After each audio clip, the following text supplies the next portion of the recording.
Welcome to Beyond the Awards, a podcast from the British Wedding Film Festival. This is where we have honest conversations with filmmakers shaping wedding cinema, nominees, winners, and industry voices. I'm Joss. And I'm Jeff, and as co-founders with Laura and Pete of the British Wedding Film Festival, we're excited to bring these conversations to you. For this episode of Beyond the Awards, we're joined by Philip White, an established filmmaker with a unique perspective in this year's British Wedding Film Festival, having served as one of the judges. That gives him rare insight into both the creative and evaluative sides of the industry, which we're excited to explore today. We'll be talking about his journey into filmmaking, the role of awards, and what really stands out when judging great work, along with a few thoughts on where the industry is heading. Philip, welcome. Philip!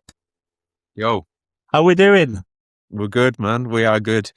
It's been at least, Philip White. a month or so. Too long, because we've been chatting, Philip, on the lead up to the festival pretty much every day with all the judges, and then all of a sudden it stopped. So I'm like, what? Yeah. It was, It was good to see you, man, on the night. It was really good. Obviously we go way back. Yeah. It was great to have a catch up. It was amazing. Well done, guys. You pulled it off. By the way, Phil, I feel we need to make a public apology to you and all the judges, because when Jeff, Pete, Laura, and myself started this process, and then we spoke to you and Leanne and Toby and all the other judges, we never ever envisioned having so many entries.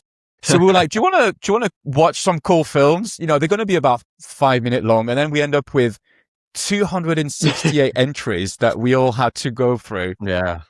You all did an amazing job. So I said it on the night, thank you, and kind of sorry at the same time for all of that. You know what I thought he was going to say then, Joss? I What's thought that? you were going to finally apologise for, this is my personal opinion. On the night, the, let's call it envelope gate. Oh, man. Envelope gate. Yeah. You, Joss, were you in charge of pushing the go button on the video, Joss? Was that you? I can't say. It was depends it what you're Laura? about to say, and then I'll tell you. I don't know. Everyone says, "Oh, how why doesn't Philip know how to open an envelope?" I think if it was you, I think you could have easily pressed go. Yeah. When Philip was like, yeah, and the winner is. Yeah. There was this awkward silence. You could have easily just pressed it. So whoever was in charge of that button threw Philip under the bus. There's clearly miscommunication. There's a few factors to it. One of the first factor was I was pretty pissed by that point.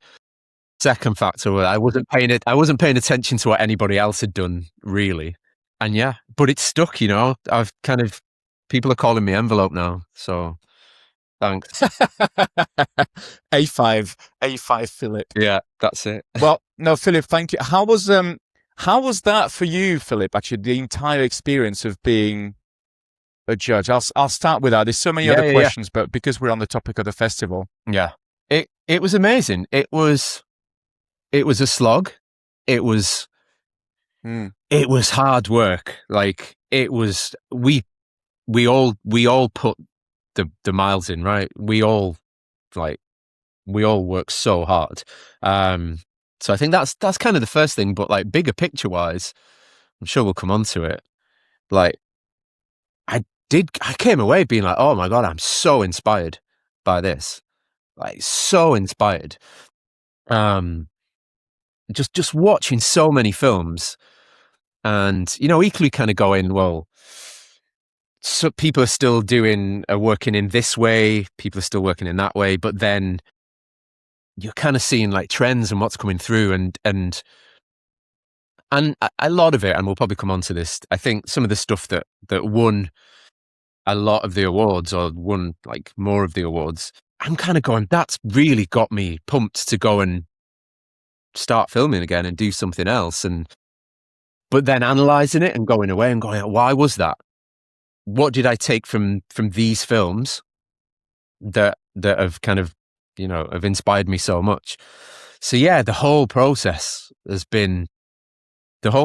definitely been something. It was hard work. It was a slog. Really inspiring. Really, really inspiring. I've got to say that. 100%. Yeah, I completely agree. I had that experience too. Yeah, I think both me and you, Phil, have been doing this for so long that it made a nice change to actually, feel that inspiration again. Yeah. And because I think I'm kind of like, I don't really watch that many, if any films. Do you know what I mean? You're like, it's like the comment that we said about, the Binman thing. It's like, I'm like, I don't really, I'm kind of like, I don't watch that many wedding films. I can still analyze a wedding film to death, to get that straight. Like, I could probably more than most people, I'll sit down and analyze every single frame. But I don't really feel, if a wedding film comes on, unless something different grabs me from the start, which is very rare, to be honest, then yeah, I'm not gonna sit. If I see a wedding film come up on Instagram or whatever, I'm not sitting kind of watching it. VidFlow helps wedding and event filmmakers deliver their films in a premium Netflix-style experience that feels as cinematic as the work itself. Instead of juggling different platforms, download links, and USB sticks, VidFlow brings everything together into one beautifully branded platform. And the best part, your couples can watch their films directly on their TV using the dedicated TV app from VidFlow. No HDMI cable, no USB sticks. Just open the app and press play. If you want your delivery experience to feel just as premium as the films you create, visit VidFlow. Philip, Jeff has got a very important question to ask. Hit me. This is probably the most important of the podcast, actually. It's actually my favourite bit, actually. So, we always ask our guests, Phil, to come up with 2 truths and a lie at the start of the podcast. And then we kind of like try to trip you up and cross-examine you throughout the podcast to try and get the answers. And then right at the end, you'll reveal which was actually the lie. So, cool. Fire away. So, first thing that I will say is I tried to do 2, and I've got hang on, 1, 2. I got 6, right? I once accidentally connected to the wedding car's Bluetooth and played the most inappropriate song you could ever imagine on someone's wedding day. I got a feeling this is going to be good. Okay. Number 2. A bride once told her chief bridesmaid that their baby wasn't the groom's whilst I was recording the conversation. She made me immediately delete the clip. Oh my God. I can't see your faces because I really want this to be true. I've got my notes. That's okay. Okay, right, next. We're in shock right now, but excitement. Go for it. Okay. During an elopement, I once shared a single-room Airbnb with the bride and groom whilst they consummated their marriage in the next bed. Oh, these are so good. You think it's keep going going. I want the last 3. I want to hear what's... Okay. Just so good. One sentence, right? I can't... Got to keep a straight face. Dustin Hoffman once made me steal a homeless person's shoes. Oh, I actually know that that's true. Ah. So we've got to discount that one. We may have chatted it. Okay. That's why I've put multiple ones in. Okay, next. I once stopped a dying father from watching his daughter's wedding. There's a bit more to it, surely. What? You stopped a dying father from... What? Maybe I did. Maybe I didn't. What did he do? Okay. Unplug the life support. So that is a truth. Obviously, that's a true one because you want the answer, don't you? Right. Well, only at the end. I'll just give you the background to that. Mid ceremony, a guy stood up, right, with his phone, like this, and I was there. I was at the front, and I was like, for fuck's sake! And so I was like, can we? And I'm trying to make eye contact with this guy because he's ruining my wide angle, and I was like, fucking hell, he's like ridiculous. So I passed the message on. I was like, can we just pass the message on to tell that guy to sit down and turn his phone off? And then eventually it got round, and then he looked at me and he's like saying like memoing something. And I'm like, you need to fucking sit down, turn your phone off. And he went, okay. He sat down, and then literally the moment the ceremony ended, he came over and went, oh, I was live streaming to the bride.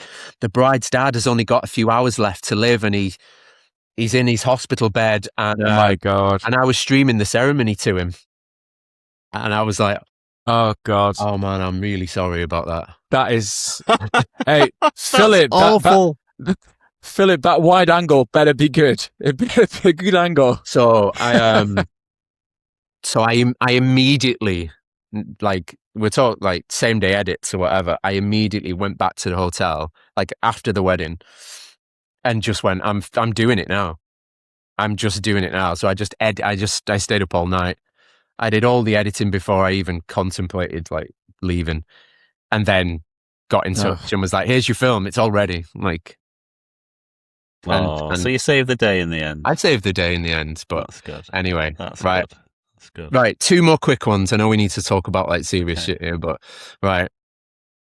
I once had to dress as a choir boy in order to stand at the front of a church during a ceremony.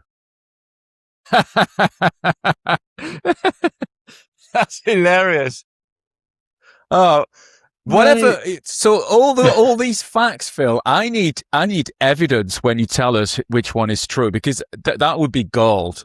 That will be used as the episode thumbnail. You in a choir boy's outfit. We'll see. Gold. Oh, it may not be true. It may not be true. And the last one isn't. Well, we'll see. Okay, I recently damaged a £50,000 antique dining table in a celebrity's house so badly that all I could do was hide it under a plant and run away. There you go. Is that it? That's it. So that was 6, but we can discount 2, can't we? Because Yeah. of the Dustin Hoffman one. Yeah. You know, heard it before. And Very good. And the other one you've just given us the answer to, that it was definitely true. So we've got 4 left. So 3 truths and a lie. Okay. Well, Let's Philip, come back to that, if the rest of the episode is rubbish, at least we'll have these, Just as these to come back to, Yeah. So Fair enough. we started talking a bit about the festival, Phil. But before we kind of delve back into that, I'd love to know a bit more about your journey, how you got into filmmaking, because you also do. In fact, did you start as a photographer rather than a filmmaker? Yeah. So I started as a photographer, and there was only maybe 1-2 seasons. I was very new to it, like under my belt, and then I saw Jeff's stuff, and to be honest, I don't think Jeff you can't have been in the game for that long at that point. Like, I think it's only like a couple of years or something. But I think maybe I started photos at the same time as Jeff started pure video. And then it was like fucking witchcraft. I was like, how do you do this? Like, it was just like this magic of being like, how is that possible? Like, how is that possible to do that? And I kind of wonder whether this has always stuck with me. So kind of moving slightly away from like me at the moment, but I'm like, I wonder whether people still watch wedding films now and have that kind of, I want to say illusion, maybe that's not the right word, but they just watch it and nothing is broken down, nothing is analyzed. They're just like, oh my God. I think couples do that. Like, we watch things very technically now and we can analyze everything. But I remember at the time not having that ability and just being like, holy shit, this isn't like as everything together as a package. I'm like, how do you do that? And then, just kind of nicked all Jeff's ideas from then on in. Yeah, that was kind of it. And I think, very kind, Philip. Thanks for that. No, it's the truth. I nicked them all. Off Jason McBanner at the time. I was going to say, I think at that stage I'd not even discovered still motion yet. Oh, really? So I was still doing quite kind of music video-y, almost like what Plus2 are doing now. Yeah. Well, I was doing that very, very stylized kind of stuff, which is some weird reason. I mean, it's back in fashion, 18 years later. Well, they were good days, weren't they, Phil? Because it was like, I think Adam alluded to it, didn't it? Was it Adam? He said basically, or was it Scott McKenzie? He said basically, if you've got a DSLR, you get work. that was it. It was just like, all you Yeah. got to do is have a DSLR, put stuff online, and work throws itself at you. So yeah, they were heady days, man. Yeah. I remember It's you good. had like a couple of like 5D Mark IIs. And I remember being like, how do you even get them? I distinctively just remember being like, how do you even afford 2 Canon 5D Mark IIs? Like, and then like pricing wise, the other memory and whether like, this is like revealing your kind of like secrets or past or whatever, but I remember you charging 1,600 quid, and it alluded to that on your website. And I remember looking at it and It going, seemed like a lot at the time. how can you even, I was like, how can you charge 1,600 quid? I was like, that's crazy. And it just blew my mind. It blew my mind. I was like, this is, and then, I don't know, you just start thinking, yeah, how is that even possible? And then what I did was I had like a number of photography, like couple clients booked in. And I went to every single one of them for like the 12-month period kind of that was like coming up. And I said, right, can I do you a video instead of the photography that you've booked? But what I will do is I will give you some stills from the video as your photographs.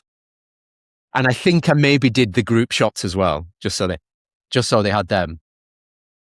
And they all went, yeah, okay. They all agreed to it.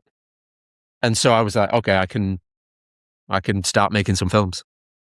And then you obviously... That's fascinating. Yeah. I didn't think you could convert work like that. They all went for it. But I think that explains perhaps your style as well, doesn't it, Philip? Because your style is very static. It's very still. It's like, it's quite literally a moving picture, your style, isn't it? It's like the frame does the talking. Yeah, I think I've always wanted like stability, and I was always like Mr. Monopod. So I think if you look at it that way, yeah, then I'm not going anywhere. I'm framing something and then letting it happen. Not to the extent of like Alejandro with his, just putting it in place and then letting movement and letting everything happen. I'd obviously move around, but yeah, kind of big on it. It's kind of weird that I was like, obviously Mr. Monopod, like always, like everything had to be kind of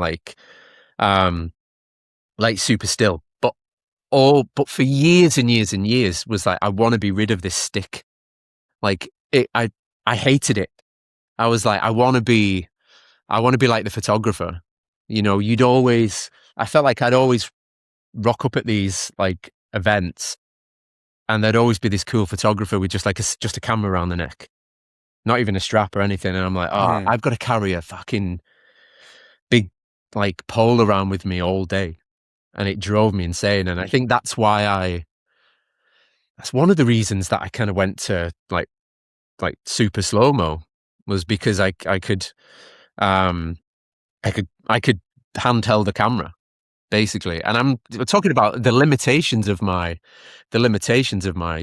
camera that I was using at the time. But I was like, okay, I can actually film with this at, say, like on a 50mm. And because it's slowed down so much, I'm like, I can get away with the bumps and and everything else. So I think that's why, those two reasons are why I kind of finally got rid of the stick, basically. And the irony is that my next wedding in 2 weeks' time, I'm bringing it back. I'm like, I'm going back to, I'm going to take the monopod. So, Are you? yeah, I'm taking the monopod. I'm basically sacking off the slow motion and going back to, and this is all a result of the festival. This is completely a result of the festival, and watching the films and going, what do I need to do? And I think there was virtually no there was very little slow-mo in the films that we judged, right? There was very little slow-mo. Yeah. Apart from the couple of people who were absolute carbon copies of me. And that was a product of, I'm guilty as charged. That's what I have done. And the guys who were super slow and, you know, taken my courses and done whatever. So I'll, you know, I'm responsible for that. But I was like, yeah, now is the time. Now's the time to do it. But we'll see how long it lasts. But let's see how difficult it is to get rid of all that muscle memory. It's just going to be impossible. I mean, I've got a wedding next Saturday, and I'll probably be really disappointed because I'll be jumping in it, pretending I'm +2, and just and trying to get him to like look at the camera, and it just won't work. I know it won't. No. Is it a UK wedding as well? Is it? It's Ireland.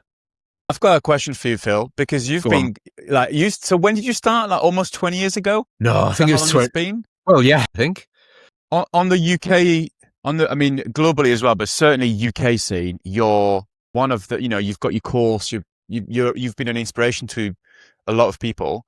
How or when or was there a particular wedding or a moment in time where it was like that was the moment where you can pinpoint that rise happening of you being like an established filmmaker that is who you are now? There was a film in Paris that, and I shot in it wasn't an elopement because they had all their friends and family for the most part of the day. It was that Paris film, which I photographed as well. Like I joked at Coda being like, oh, I invented hybrid. But then I was kind of like, but nobody else was doing that at the time. And so I do kind of like, I hate talking about it because it's just one film years ago, but in the bottom line still remains that it's a really good example of being really brave and taking chances. And if you do that with anything, and I think a lot of the European films that won have done this. They were seriously bold with their choices. And that was all that was about. Like one of the things that I said at Coda was that it's like when you make really brave decisions, really bold decisions with not just with your films, but with business and everything else, they generally pay off, or maybe in like today, it's just getting you kind of like more attention or whatever. But yeah, I put a lot of work into that and planned it out. And I knew that it was an opportunity. It was one film, but I recognized that they were a really good looking couple, that we had like about 3 hours where they were just like, let's go and dance around Paris. And I was like, let's do something. And I think that was the first time that I did the interviews on a wedding day. And that's kind of stuck. I still do them now. I still think they're really powerful. We talk about like authenticity, and it's like there's nothing more authentic than getting a couple to sit and talk kind of properly, talk naturally about themselves. I love interviews, but yeah, that film, stylistically, that film kind of fits into today's style, doesn't it? Yeah. People are circling back and going back to that. Yeah. So yeah, I think if that could like work now. It'd be interesting to look back and we used to really like colours in films. Everything in our films, like whenever it was like 15 years ago, it was hard. Like I sometimes think now, like you can pick up a camera and basically you've got a whole choice of like color profiles and everything, but everything works. It's hard to fuck things up in camera now. It's like it just looks good, I remember like we really used to have to put the effort in to get things looking like, slightly okay or slightly kind of natural. And I think that was kind of one of them with the Canons. But it'd be interesting to go back and just see if there's any, see what, not re-edit it, but yeah, you're right. It's kind of similar to a lot of those kind of, the films that are,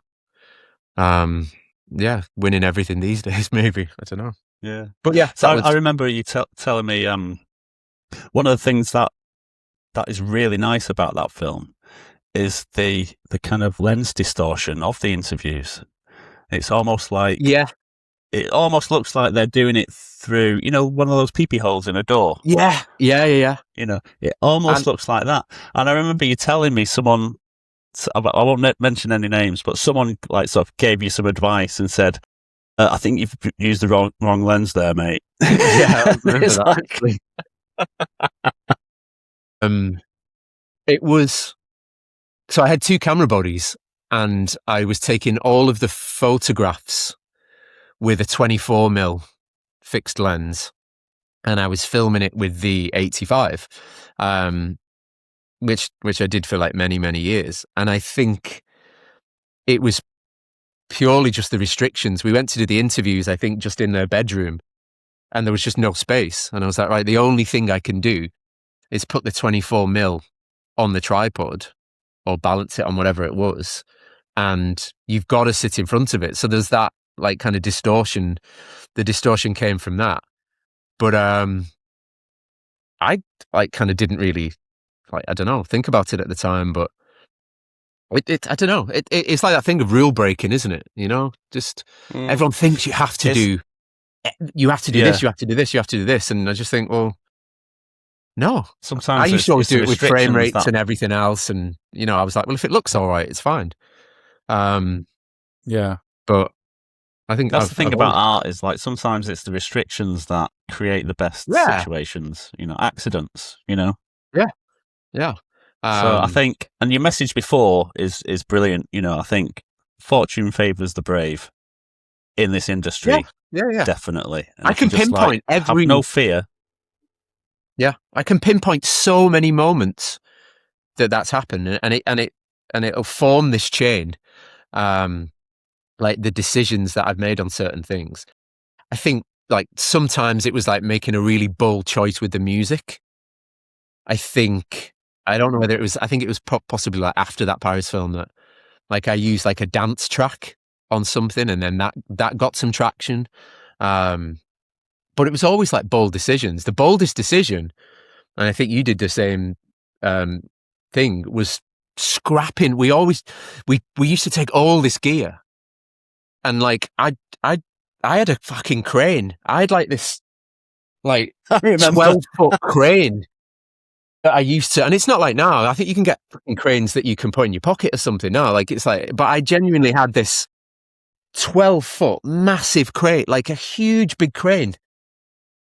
And I remember taking it to a wedding with Jeff Ascoff, and he was just his camera and being like, what the fuck is that?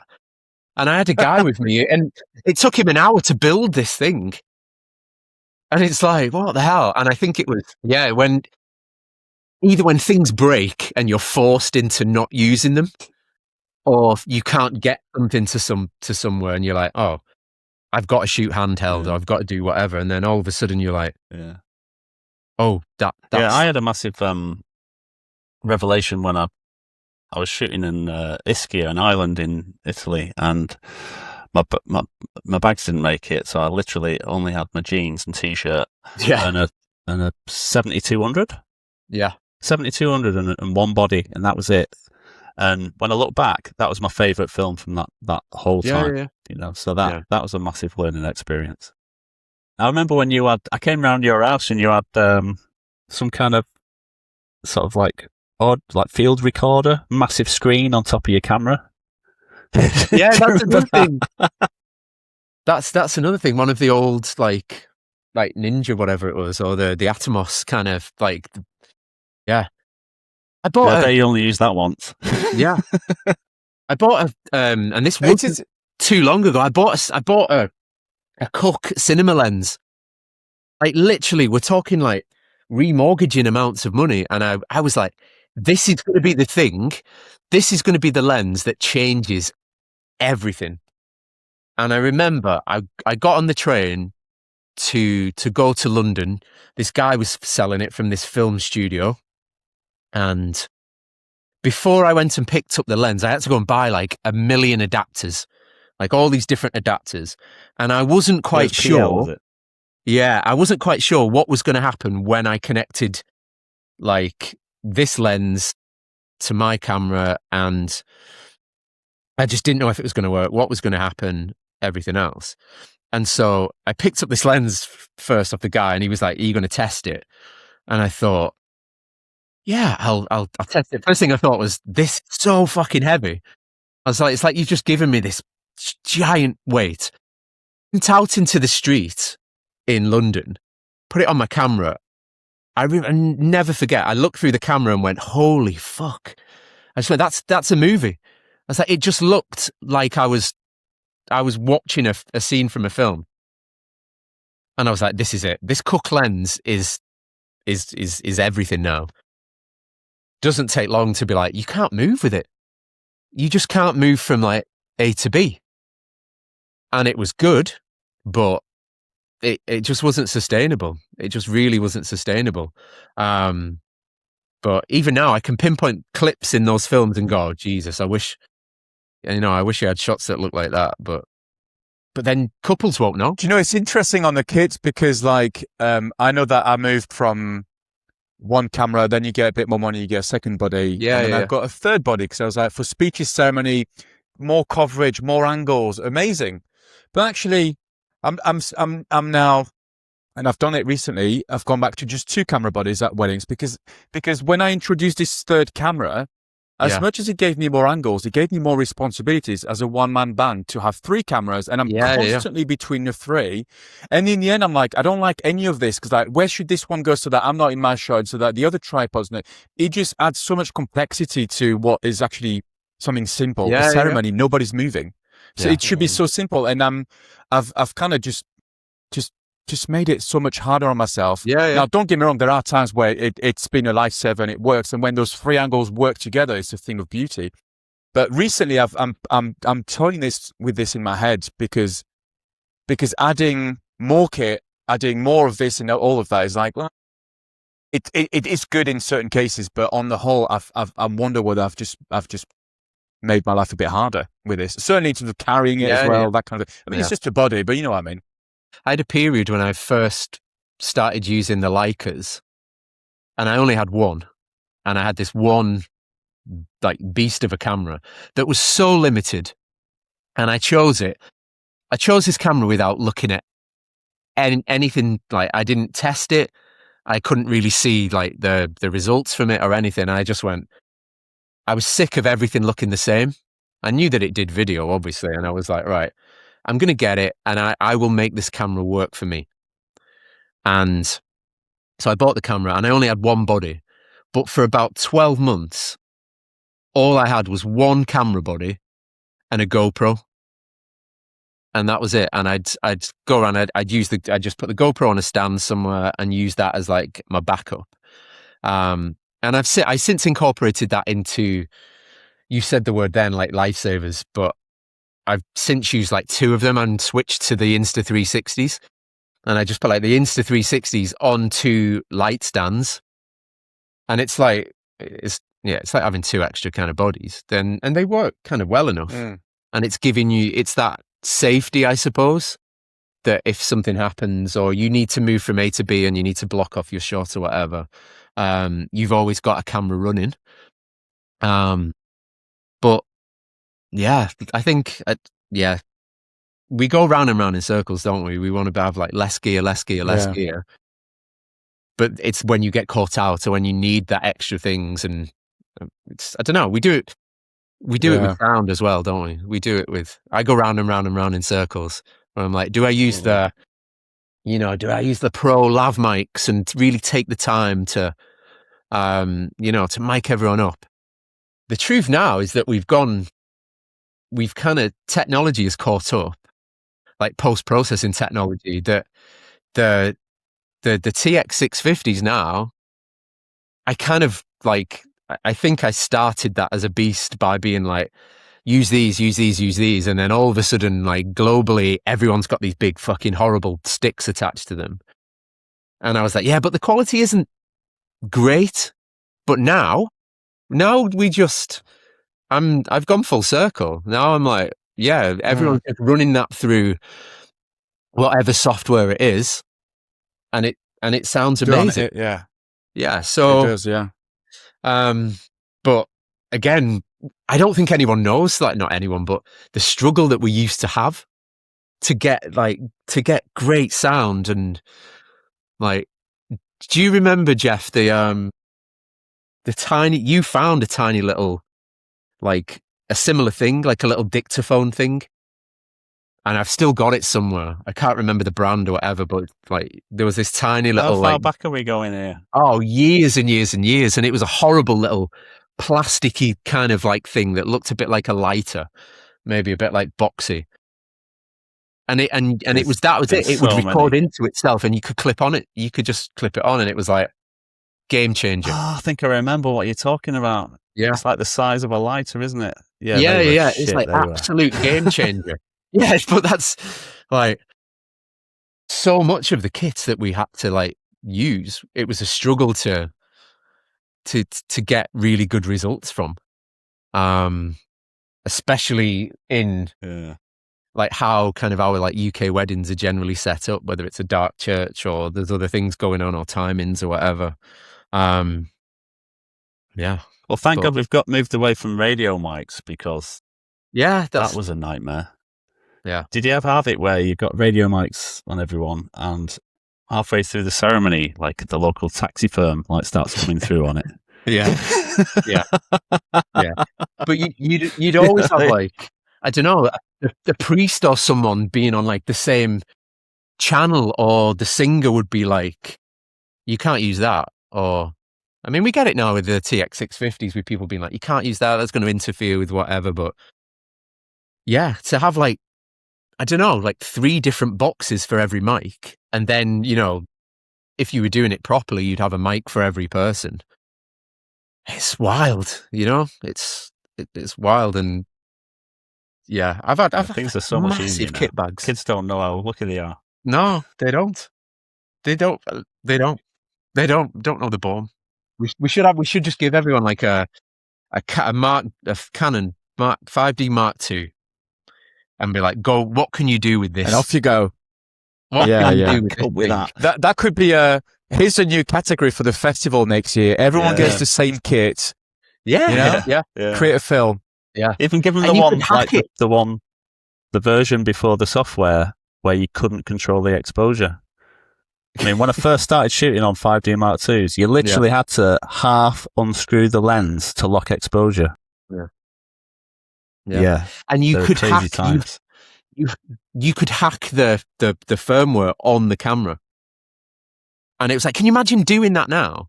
Like, I get the thing, like every couple of weeks where someone will be like, have you got two memory card slots on whatever camera it is I'm using? And I'm like, no, I haven't. On some of the smaller Leicas, I'm like, no, I haven't.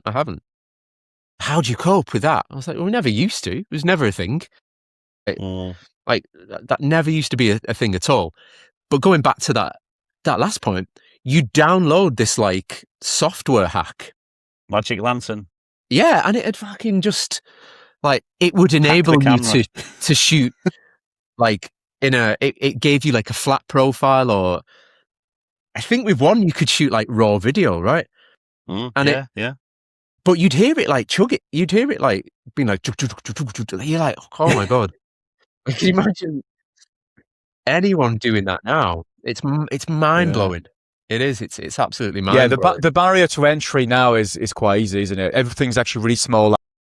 A lot of people, myself included, still use the TXs, but there's more things that have come in now, even smaller. And you talk about 32-bit float, and sometimes I'm like, I don't know. It sounds a little bit like it's getting almost too technical to the point where it's like the artistry is like secondary, and it's just more about the kit you're using to achieve a shot. Do you see what I mean? Yeah. Which is why I found the festival really refreshing, because we didn't know what kit people were using. I don't know how many cameras were being used, how many bodies they had throughout the day. It was just like, you purely look at the film for what it is, which is the final end product. I don't know how they got to it. I'm just seeing the end of that process. And it's like, you know, you don't care about what kit they use. I mean, don't get me wrong. There are times when I watch a couple of films, I was like, I wonder what they're using, because this looks sexy. You know, this looks good. But it's ironic, though. I mean, you just sparked a memory there, Joss, because it's ironic that, like, back in our day, we went to the ends of the earth to get like steady shots. You know, it was before gimbals, Yeah, So yeah. it was like we had these like sort of really cheap kind of like glide cam things, like were weighted. You Went have to to the balance ends it. of the, it was a skill to use it. It was like a Yeah. proper skill. And we had to hone our skill to get these shots. And then look at the film that, the films that swept all the awards were like completely shaky camera. Yeah. So it's just, Yeah. what But the fuck were we thinking? I'm kind of thinking with these next few weddings where you're going in inspired, I know, like in my heart of hearts, I know that that's not going to work.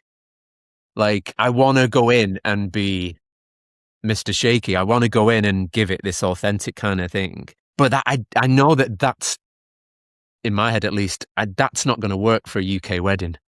And I don't know what it is. Do you need the cool guys round a pool?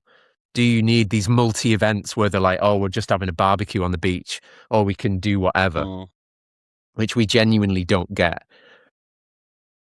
And I thought about this a lot with like the festival and the UK films, because we do get, there's a certain, it's a British thing that it's like, this is what a wedding is, or a church wedding is. And it's like, you get ready, you go to the church, you do this, you stand in a little dark room, you have some drinks, you go for a meal. And it's always the same thing again and again and again. And that is what 99% of the UK weddings are like. So I kind of started thinking, is it fair that we're kind of judging these films against these sexy European films? But then I thought, no, because if you wanted to, you could go that extra mile. And I'm like, you could find out who the priest is or who whatever is, and you could take him the day before and you could go and sit him and do something with him. Or you could base the story around something else. Like if you had the imagination to do it, you could make something amazing, like just a complete fresh perspective of what our regular kind of UK wedding is. But we don't, because it's that job. And this is because, this is what we just have to do to kind of, to earn a living. Or if you're shooting 25, 30 weddings a year, it becomes the point where you just like, you're turning up on a Saturday, you're going to the church, you're going through the motions to just shoot. You're going through the motions, yeah. Yeah. So you're not, and maybe that's down like a financial thing of how much people are charging or whatever else.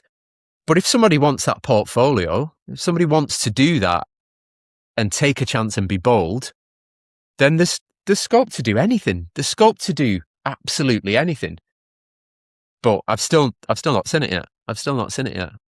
I always go back to the Alejandro one outside the church, and I don't even know what country it was in, but we have, obviously most of our church weddings are like that in winter. Like I'm still blown away by it, but no one has yet to go, I'm just going to be really creative with this. I'm going to shoot it in a way that is different. I guess from a couple of weeks ago, Wild Strawberry. I mean, I hate to sort of mention them again because they get mentioned a lot.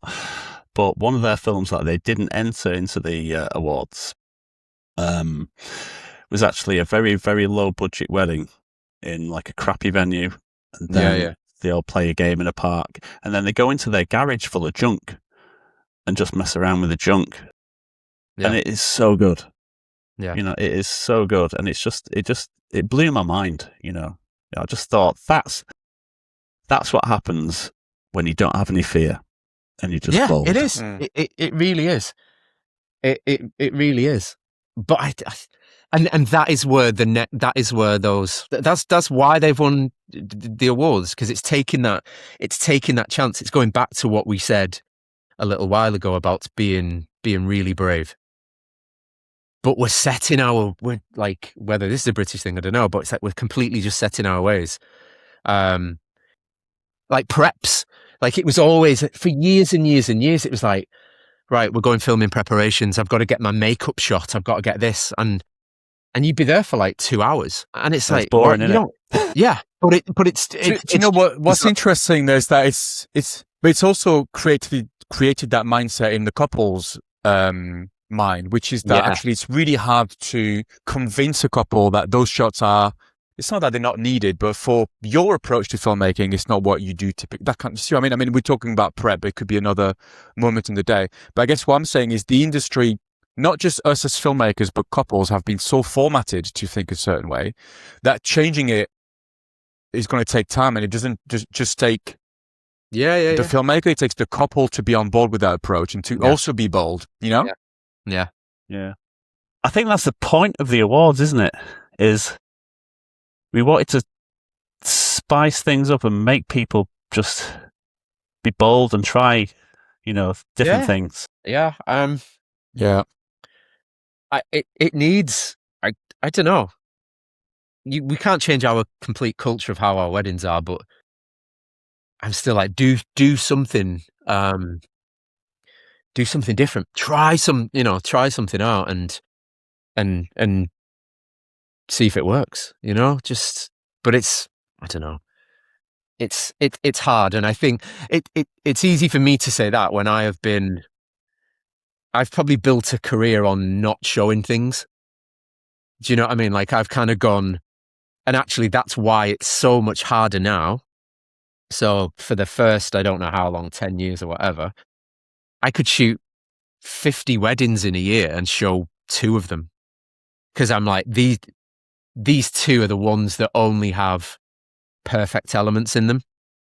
And the other 48, I'd be like, nah, the preps weren't that great, or the light, it only needed to be one element of that wedding. And I was like, no, I was let down by this one thing. And so I'd wait until I had films where every element kind of worked in my favor. And 95% of elements worked in my favor. And when they did, I was like, right, I'll put this out.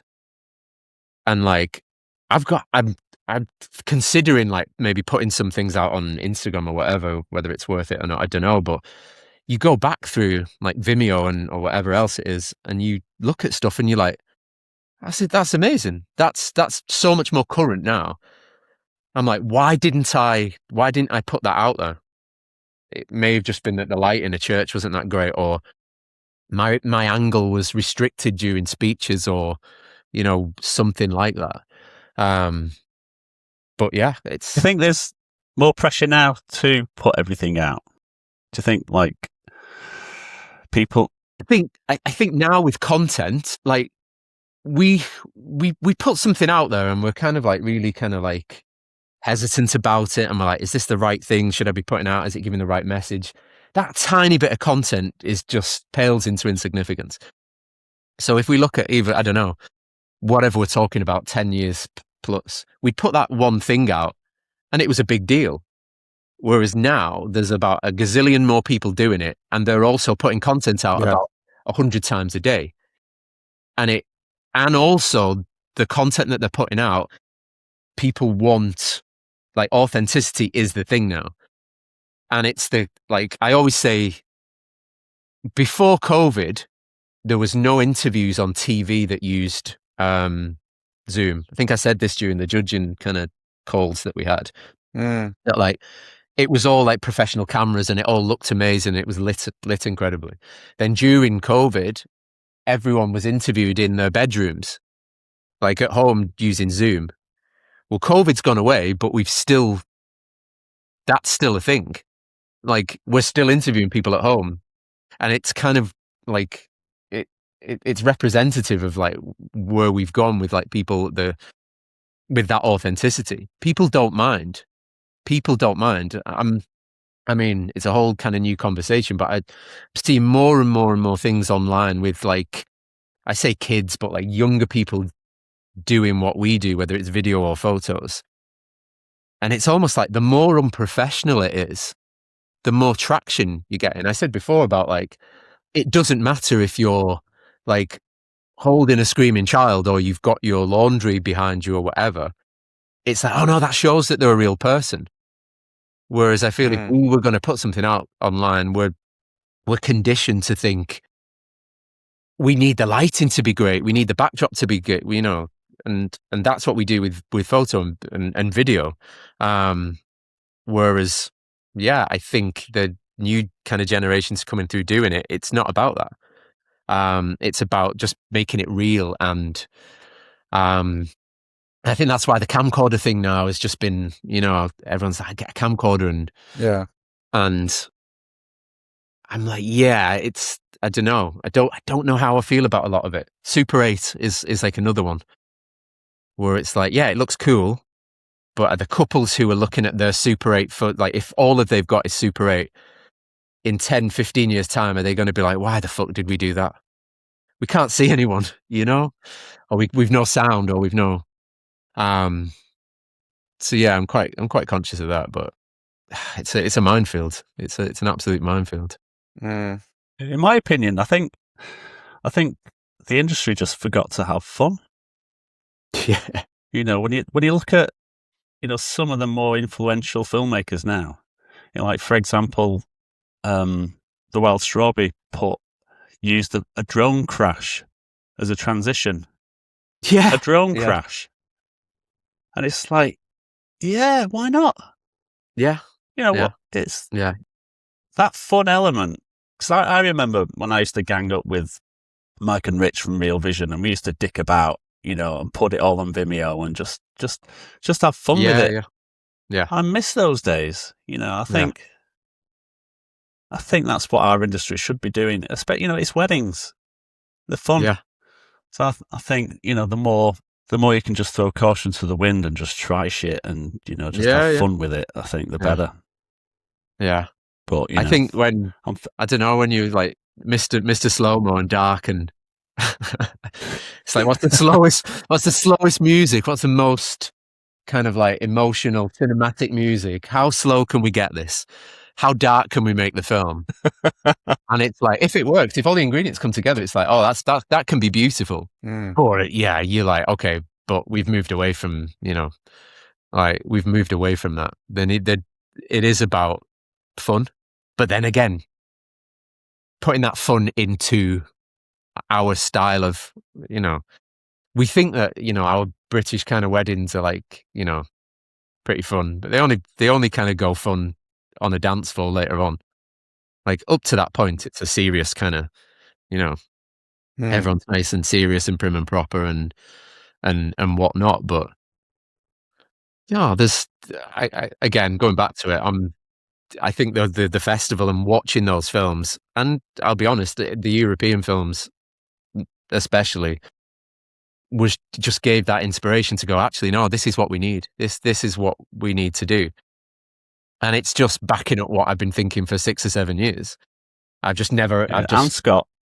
Scott was I'd lump Scott in with the most influential, I think, for me personally. Yeah. I think just love what he's doing. Yeah.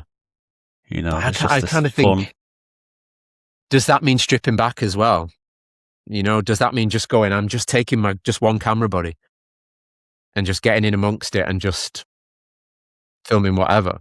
It's how you go about that. And I think it's hard because ultimately, I mean, that's my view here. I feel that we create films or art, whatever we call it. It's just how you see the world.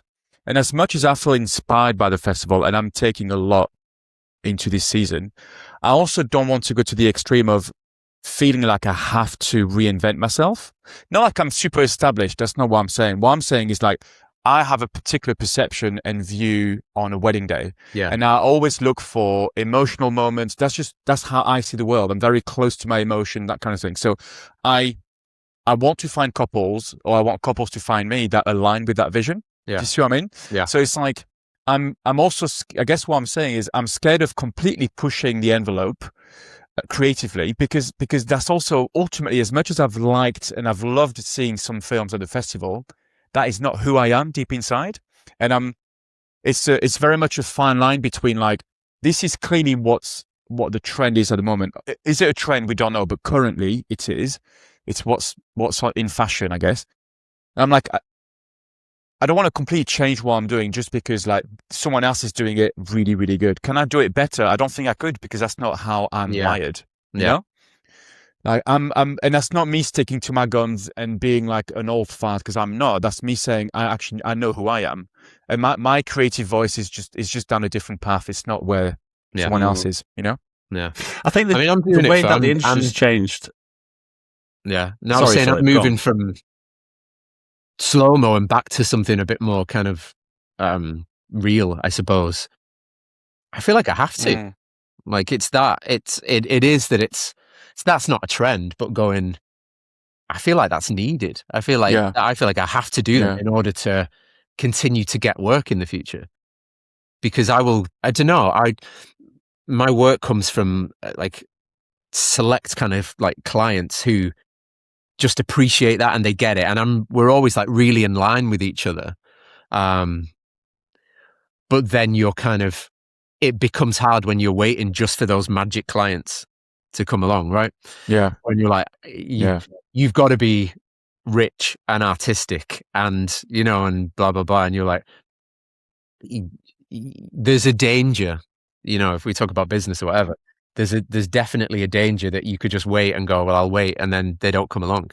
You have a Yeah. year where actually Yeah. nobody, for whatever reason it is, nobody actually comes and books those weddings.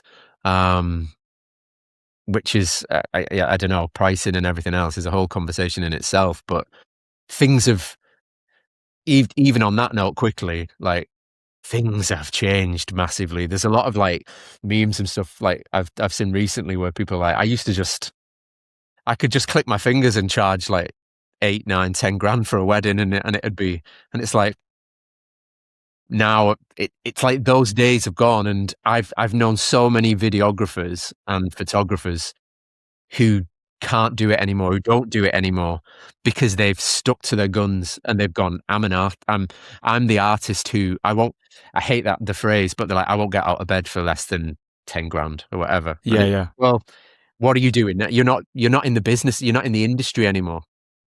And I think it's something that we all just have to kind of like accept, that people are putting content out there so much freer than they used to, and it's easier to do, and the level has risen. But the downside to that is that we can charge the same that we used to, but you won't get as many, you will not get as Yeah. you're not turning that work away like we used to, you're not getting 10, 12 inquiries every single day from people who want, a good video. Something you alluded to before with kind of the general public's attention span. I think, talking about that, I think your shop window used to be your like 3 to 5 minute film, didn't it? That used to be what you'd put out there. Now it's 30 seconds. And I think that's been the biggest change in the industry that I've had to like adjust to. Because I didn't even make a reel until like 2 years ago. For the first time, I sat down and thought, how am I going to squeeze all this into like 40 seconds or whatever? And I had a big learning experience when I'd second shoot freelance for a very, very high-end company. And when I looked at their work, this happened a few times with a few different companies. Their reels are great, but the actual what they give to the client wasn't even edited. Yeah. It's just like absolute dog shit. Yeah. So I thought, and you're getting like 25, 30 grand. Yeah, I've seen it a few times. I've shot weddings where they've hired a second videographer because they've gone, oh, we love your style, but we also love their style. And we're going to book you both and just, both just work around each other, but create 2 different versions of the films. And when that's happened, I've done the same. I've been like desperate to see what they've done. And it's right. That final product is like tiny and very kind of stylized. And you look at the rest of it and you're like, shit, this is terrible. But I get that more with photos. And I think it's easier to see that with photos because people can take like 10,000 images and they only need one good one to come off. Whereas I think it's much harder with video. But I worry about that. Like every photographer now has started doing hybrid. And I think it's mainly it's just the draw of like wanting to do something different to keep it fresh. I think it's certainly a financial decision. But what I find incredible is that you've got a photographer who say they charge, I don't know, I'm going to say 1,800 quid for the photos. They'll go, oh, I'll do you a video in addition to that for an additional 700. And I'm like, I don't get it, because like the reason I do more photos than video now is because the video takes me weeks, because I'm agonizing over every decision and I'm piecing all this stuff together and I'm dealing with sound and I'm crafting a story. And the photos I can have done on the train coming home or on the plane or whatever, like that's easy. But the amount of photographers who are just going, I'm just going to add this kind of, and fair play to them. There's nothing wrong with that. Everyone can do what they want. But it's like, it's kind of crazy, right? The whole landscape's changed. But yeah, because it used to be, I mean, for myself personally, and probably a lot of other people, we'd put everything into like an edit that's a half hour long, and just work your ass off getting this edit absolutely perfect. And then as an afterthought, I've got to put something on Instagram and put something quick on Instagram. And that's the wrong way around, because the people that are putting everything into their reels and then just chucking whatever out as the long film, they're the ones that are killing it. What do you think? Should we circle back to, what was it? 3 Truths and a Lie? Yes. Yeah, a bride once told her chief bridesmaid that the baby wasn't the groom's whilst I was recording the conversation. And she made me delete the clip immediately. Okay, what's the next one? One after that, during an elopement, I once shared a single room Airbnb with the bride and groom whilst they consummated their marriage in the next bed. Okay. You've heard Dustin Hoffman stealing the homeless person's shoes before. Yeah, what was the other one? I once stopped a dying father from watching his daughter's wedding. Did I give that one away? Okay. We know that's true. Oh yeah, that's true. That's true. You gave that one away. Once had to dress as a choir boy in order to stand at the front of a church during the ceremony. That's classic. I think that's the lie. That'll be my, that's what I'm going to go with. I think that's the lie. You know what? There's one more. Is there a rule that I have to go for a different one? Because I think that's the lie as well. Yeah. There's one more. First, I guess. Oh, what was the other? What was the other one more? The other one was the table. It's a bit specific, isn't it? But right. Once damaged a very expensive antique table in a celebrity's house so badly that all I could do was hide it under a plant and run away. Just remind me, the one before the choir boy one. What was that? So sharing an Airbnb with. Right, I'm going to go for that one. Couple shagging next to you. I'm going to go for that being the lie. That's the lie. Okay. What did you go Reveal. for? The lie. Oh, Joss went for a choir boy, and I went for a couple shagging. Out of context, this is just the worst thing ever. So what? So we've got. Right, so there's a lie and a slight exaggeration, which I'll explain. Okay. So the lie. So what's the answer? The lie was the bridesmaid, or the bride telling the bridesmaid that the baby wasn't the groom's. So we both got it wrong, Jeff. It did happen to someone else. So right. It did happen that's a good lie, isn't it? Yeah, it did happen. That's a very good lie. So I'm very interested in the Airbnb story during the elopement, Phil. That was the exaggeration. Let me come back to you guys.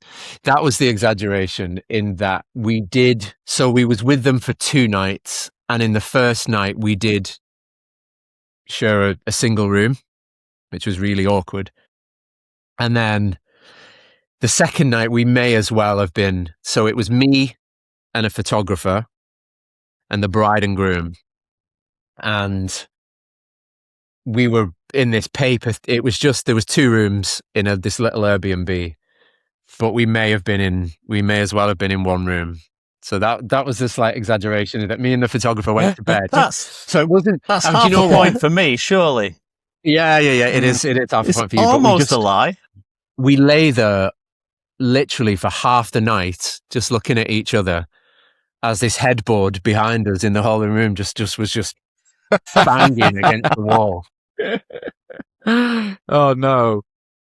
Yeah, that sounds like a traumatizing experience. I was like, are they gonna listen to this or watch this?